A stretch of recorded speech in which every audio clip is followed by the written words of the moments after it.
রাত্রি হয়ে যায়। ওই সময়ে আসমান থেকে ওই বান্দার জন্য অসংখ্য অগণিত ফেরেশতা তার শিয়রের মধ্যে চলে আসে। জুড়ে অসংখ্য অগণিত ফেরেশতা ওই বান্দার কাছে, যদি বান্দা ঈমানদার হয়ে থাকে, ওই ঈমানদার বান্দার কাছে অসংখ্য অগণিত ফেরেশতা আসমান থেকে নাজিল হয়। নাজিল হওয়ার সময় কিছু তারা পোশাক নিয়ে আসে এবং সুগন্ধিময় কিছু আতর নিয়ে আসে।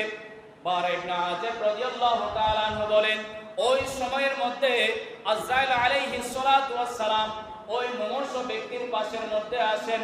ওই বান্দার দৃষ্টির সীমা যত দূর যায় দেখতে পাই অসংখ্য অগণিত ফেরেশতা তাকে ইস্তেকবালিয়া দেওয়ার জন্য এসেছে। জোরে বলুন সুবহানাল্লাহ। বারা ইবনে আযিব রাদিয়াল্লাহু তাআলা আনহু বলেন, অসংখ্য অগণিত ফেরেশতা ওই বান্দার কাছে আসে।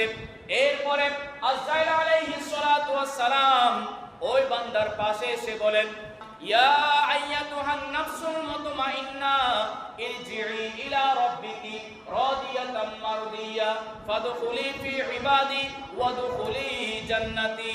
এই পবিত্র আত্মা, তুমি এই দেহ থেকে বের হয়ে আসো, আল্লাহর সন্তুষ্টির দিকে তুমি বের হয়ে আসো।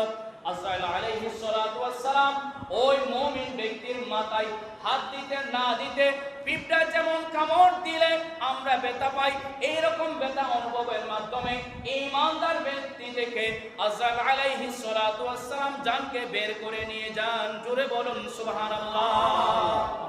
আজরাইল আলাইহিস সালাতু ওয়াস সালাম সামান্য মাত্র ব্যথা অনুভবের মাধ্যমে যখন ওই মুমিন ঈমানদার ব্যক্তি থেকে জানকে যখন বের করে নেন, তখন অন্যান্য ফেরেশতারা ওই যে জান্নাতি পোশাক নিয়ে এসেছিলেন, ওই পোশাকের মধ্যে ওই ঈমানদার বান্দার রূহখানা রাখা হয় এবং সেখানে আতর সুগন্ধি দিয়ে ওই রূহটাকে সুগন্ধিময় করে দেন। জোরে বলুন সুবহানাল্লাহ।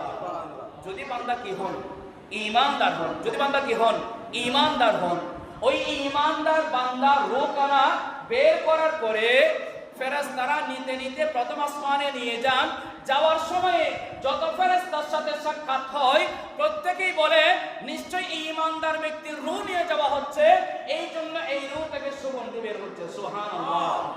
তখন নিতে নিতে একেবারেই সপ্তম আসমানের মধ্যে নিয়ে যান।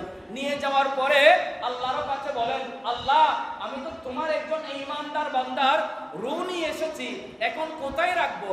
তখন আল্লাহ বলেন, এই ঈমানদার বান্দার নামখানা ইল্লিয়িন, একেবারে উচ্চতম